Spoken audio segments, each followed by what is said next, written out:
Welcome to the TufFish Show. I am so excited to be here today and introduce to you my friend, Jed Doherty, otherwise known as Jedlie from the Reading with Your Kids podcast and author of the Great Maritini. Jed, thank you for being here. Jennifer, it is awesome to be with you. Thank you so much for inviting me. Oh, absolutely. This is going to be so much fun because I just am so excited to have you here.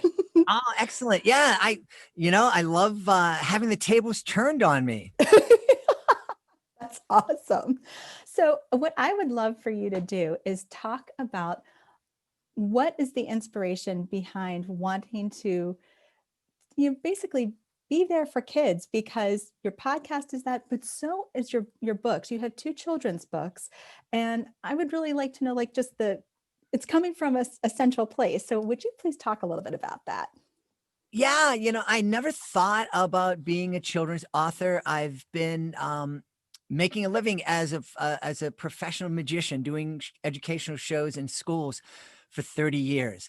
And I actually never thought I'd be doing that either. I came out of college as a social worker, working with kids in the juvenile justice system. So I always had this connection with kids. Um, my shows have always been about helping kids to inspire kids to make better choices for their lives, to be respectful of others, to care about themselves, make healthy choices for themselves.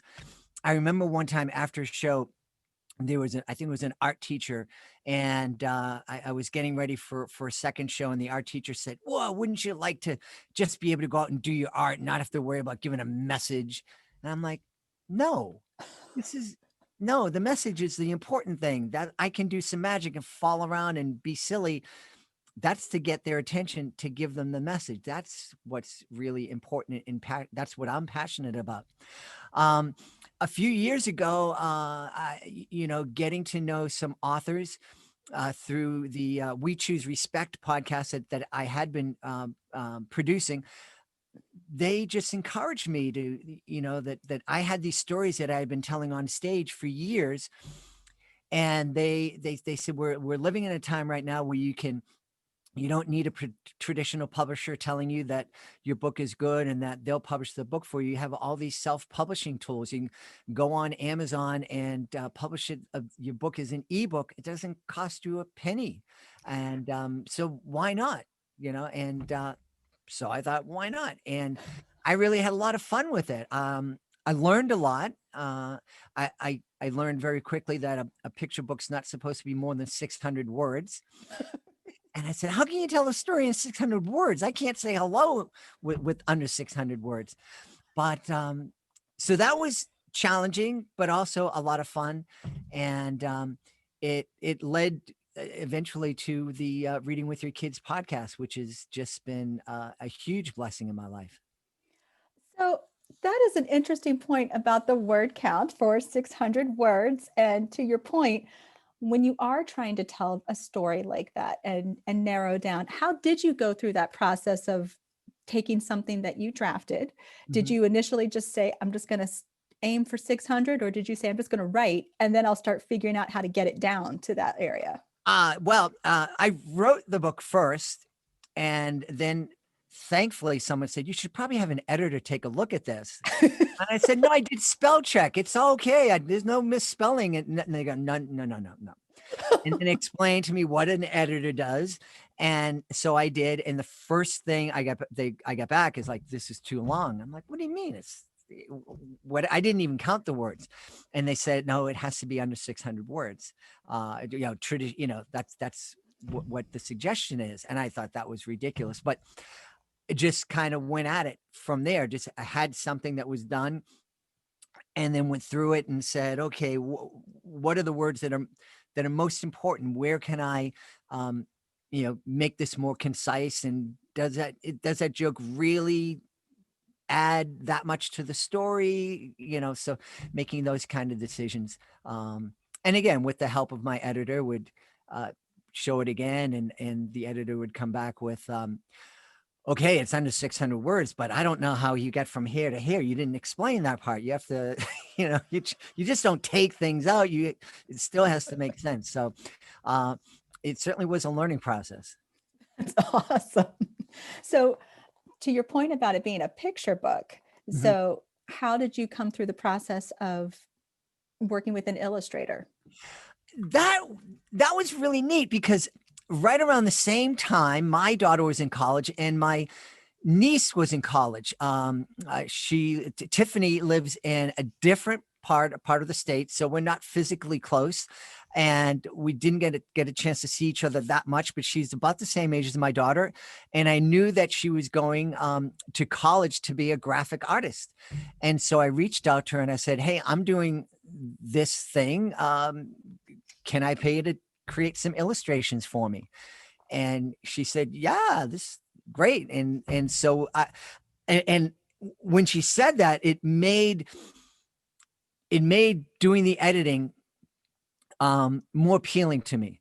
Because to be honest with you, when I first get it back and they say you got to do all this work, I'm like, I don't know if it's really worth it. When I realized that, hey, if I do this work, I'm going to give my niece a chance to get a book published, her first book published. Well, then that was motivation for me. That's like, I can do this for Tiffany. I can do this work. So she has that opportunity. So, that to me, it was like a win-win. And working with her was wonderful. She was, I gave her some ideas and she came back with her initial, what she thought I was saying. And then I said, well, it's not quite what I wanted. And she said, well, it's kind of like what you said, but what do you want? So I learned how to speak to her a little bit more clearly. Um, and that was a lot of fun. That was, I was very involved with it. And, I know a lot of authors and picture illustrators have absolutely no communication at all. In fact, we had an author and illustrator meet for the first time on my podcast. I was unaware of that until we're like halfway through the interview, and the author, this woman, was like in tears, and she's like, "I just want to tell you, I love the illustrations you made for my book. They're so wonderful." And I said, "Well, that was nice that you said that on the show. I would have figured you would have said that before." She goes, "I never met him before this." so, Oh my gosh. yeah, so I feel like I'm going off on all these different tangents. I apologize. No, it's okay. We're following. It's Yeah, all good. It's all good. But you're right that when there's a joy that when you're working with a story, especially something like a picture book, because the picture can help with that editing process in the context of it might be able to show some things that you don't need those words for, so that the picture is communicating the message and then some. And it still allows that child to use their imagination to still continue to fill in the gaps too on right. their own. Yeah. Yeah, there was once in the Great Maritini. The Great Maritini, it's basically a retelling of the story of the Good Samaritan. And in my telling, the Great Maritini is this guy named Sam, who's an aspiring magician, and he calls himself the Great Maritini, and he tries to do amazing feats of magic. He doesn't always get it right. And there's one part of the story where he wants to pull a rabbit out of a hat and instead pulls a hat out of a rabbit. And in the original story, in the original manuscript, I kind of wrote, and the rabbit was really mad, and the rabbit did this and this and this. And in the finished product, the only text is the rabbit was very annoyed. And Tiffany created this illustration of a very upset rabbit. And it just told, that one picture said more than any words, that I could have put there. Oh, but that's really cool. And it sounds like, did you have a few iterations where you went back and forth to help create the picture itself? Like to your point, how the communication that some authors might have a lot of communication and some might have a smaller amount. Did you kind of have something more like that? Like, It was what she gave me, I loved, for the most part. There were little tweaky kind of things. I sure. remember there was something, the Great Maritini. Yes, this this was fun. The Great Maritini it was set we say in the story that he lived hundreds and hundreds and hundreds and hundreds of years ago.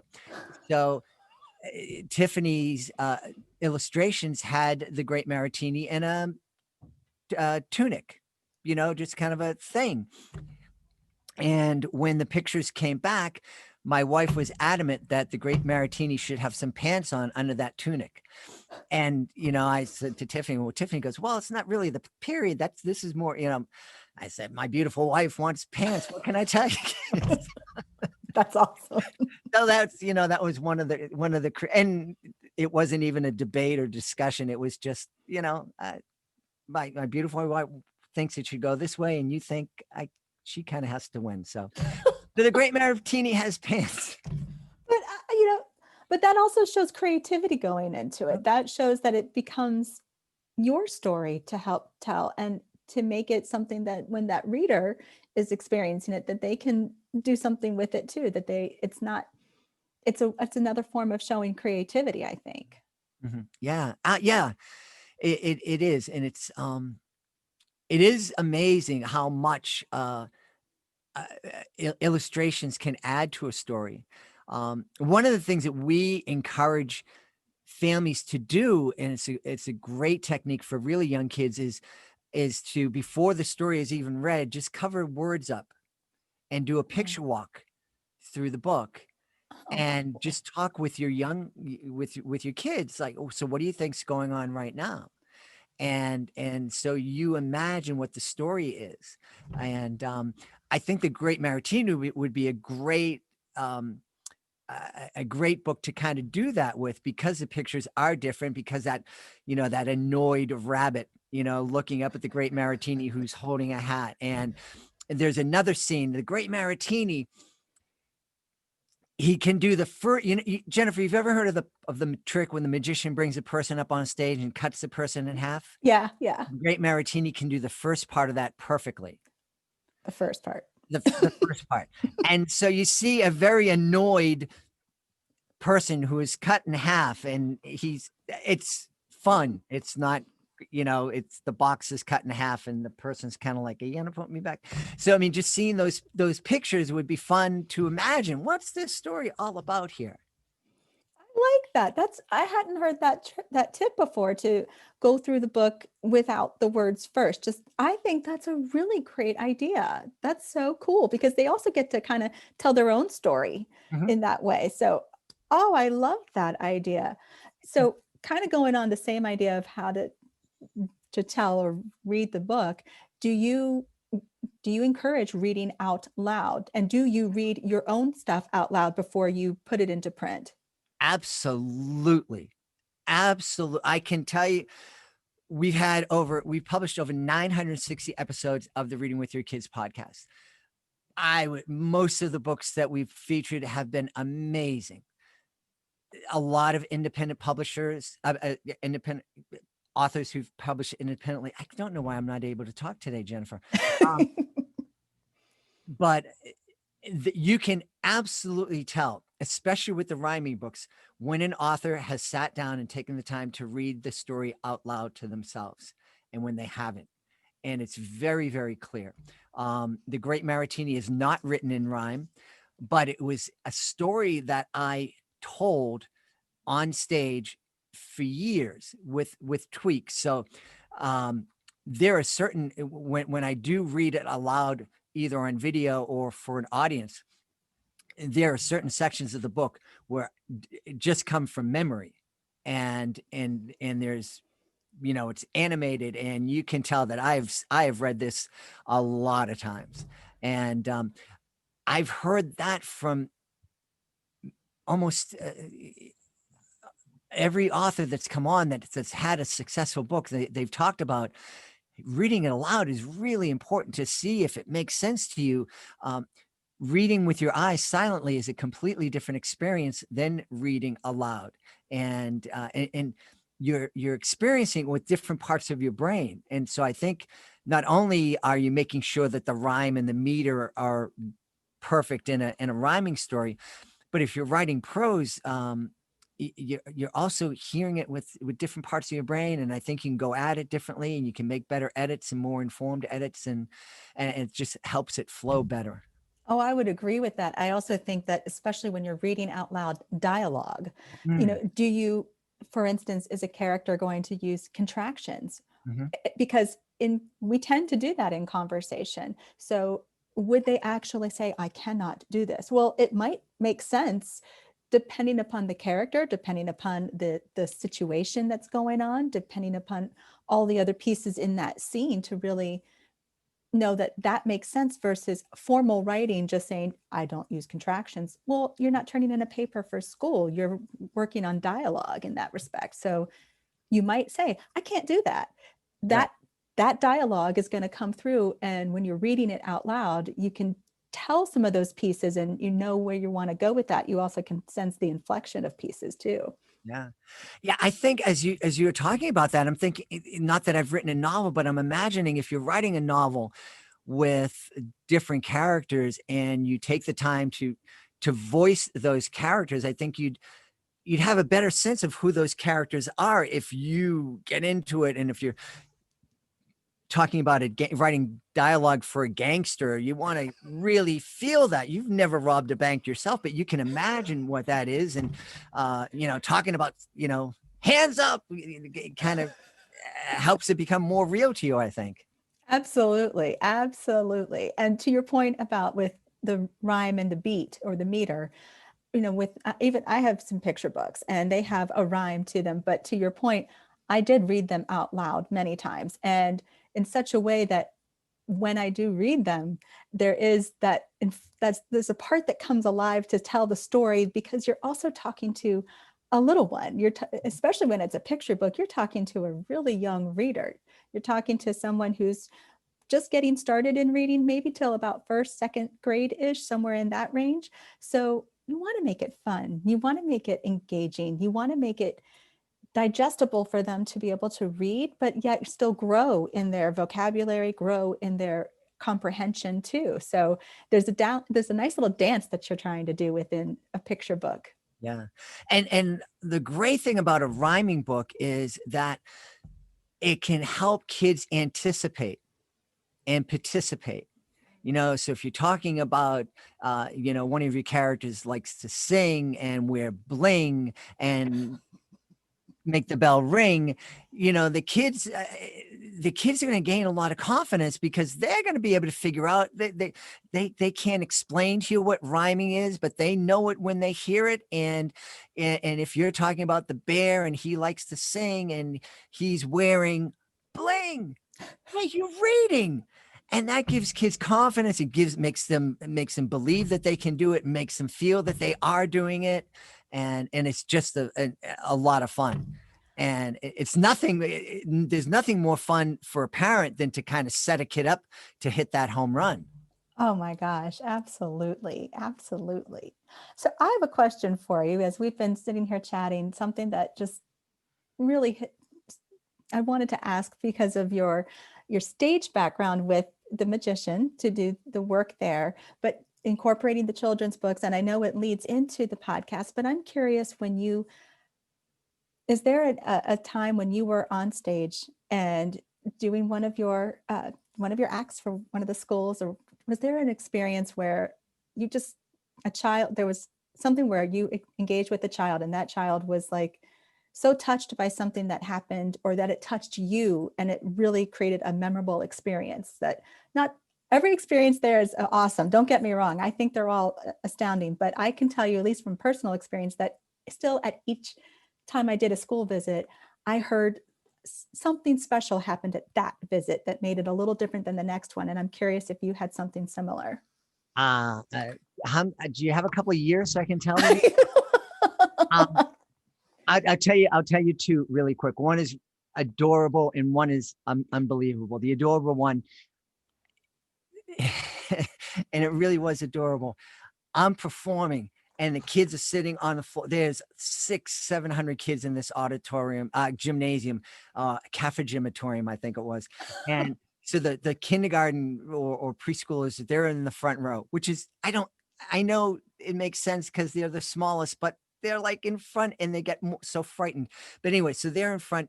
And so I'm doing this and I'm running around and I'm excited. And this one of the little kids just stood up and he goes, "My shoe is untied. Can you tie my shoe, please?" Oh, And I said, "Yeah, sure. Why that's awesome. not?" And I did.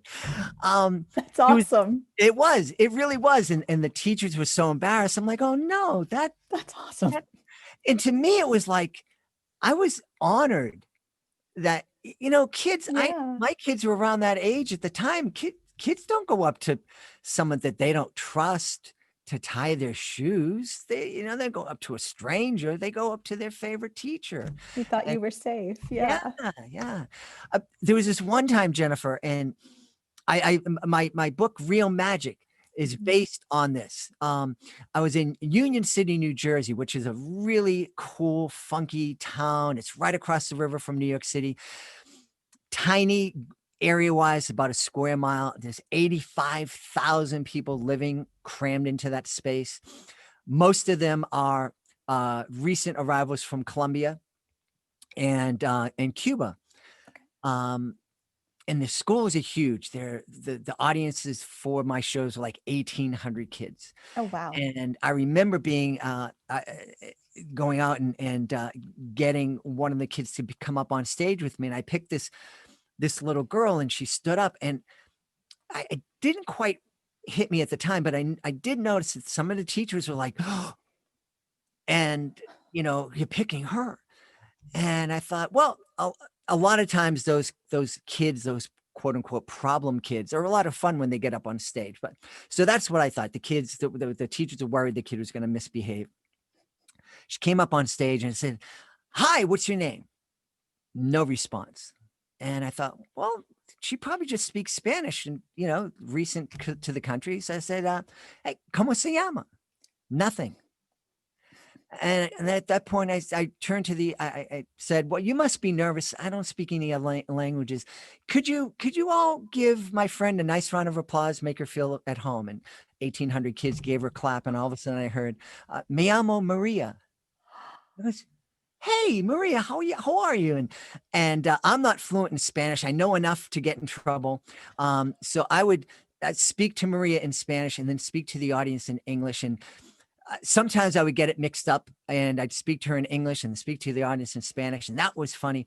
But then I noticed that as we're doing the trick, she would answer me in whatever language I addressed her in. So if I spoke to her in Spanish, she answered me in Spanish, English, English.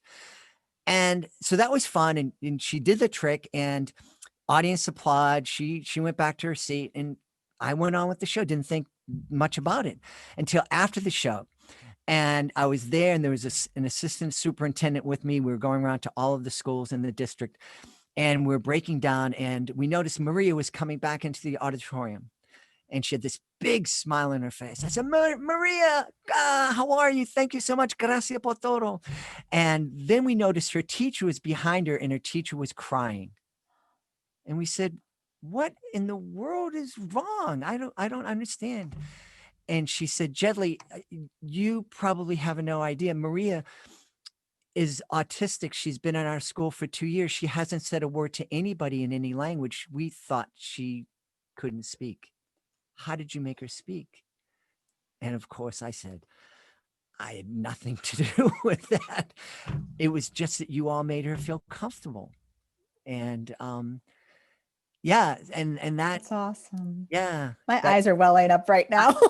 That's awesome. I'm I mean, that was, there've been, that was it was 28 years ago, because and I remember because it was right before my son was born. And it stayed with me. I would love to see what Maria is doing now. She's probably 38, 39 years old. But that's that's not awesome. possible. But That's I've so had so awesome. many of those kind of experiences. So talk to me a bit about the podcast, Reading with Your Kids. Ah, I am having so much fun with this podcast. I've made so many friends, you included. You came on to talk about your picture book series, and it was just delightful. And there have been so Oh, many thanks. of those folks like yourself who've come on And we made a connection talking about our love for kids, our love for creating something that a family can sit down and they can use this book to help fall in love with each other. And I think about that sometimes when I'm talking about these books, and the authors that get that they're creating this thing that families can use to grow closer, to fall in love with each other.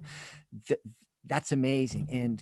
And so I have all these new friends since the podcast has started, and I've been able to speak with just amazing guests. My son called me up one day and out of the blue, and he said, "You should have LeVar Burton on your show." And I said, "Yeah, I should, shouldn't I?" I said, "But that's never going to happen. Reading Rainbow Guy, Star Trek: The Next Generation. Come on, the Hollywood movie star is never going to be on my show." And I thought, let's give it a shot. So I reached out, found a contact, reached out to LeVar's team, and they said, "Yeah." And he was awesome. amazing. So I had a chance to talk to this, somebody that I've admired for years, about his passion for reading, and to hear him speak about his being inspired to read by his mom, seeing his mom reading, always reading a newspaper, a novel, reading to him. Talking about the fact that he thinks literacy, the ability to read, is emancipating, that gives every human being the power to go out and to learn, to that's been such a blessing. I've been able to interview heroes of mine, Father Greg Boyle, who is the author of Tattoos on the Heart and the founder of Homeboy Industry, the largest gang intervention unit program in the world. Tattoos on the Heart is an absolutely one of the most powerful reads I've ever experienced. He talks about the gang members who come to the program and turn their lives around, or who are in the process of turning their lives around when their past catches up to them and ends their life. And the stories of finding radical kinship with others, for finding ways that we are related to these people who society has just forgotten about. Though reading the book was such a powerful experience for me, when I had the chance to go to Homeboy Industries and interview him for the podcast, that just brought the experience to a whole nother level, to be there and to see this love that's going on, to see these people who've obviously lived very hard lives, who live in a very dangerous world, be able to express love for one another, for people who had been enemies, maybe up as recently as a week ago, come together and find ways to love each other in this place, is a life-changing moment for me. That's awesome. Yeah. That is awesome. It's all happened because of this silly little podcast that I do. Silly little podcast. Absolutely not. It is a beautiful podcast. There is joy.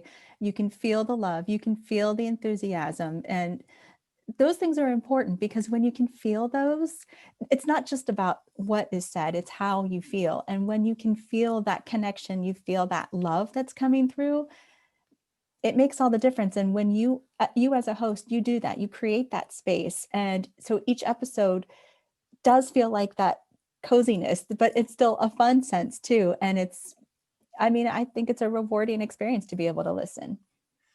Well, it certainly is a rewarding experience producing it. I just, I feel blessed. I feel humbled. I feel like I have this chance to speak to people who are way smarter than I am. And that kind of makes me a little bit smarter too, I think.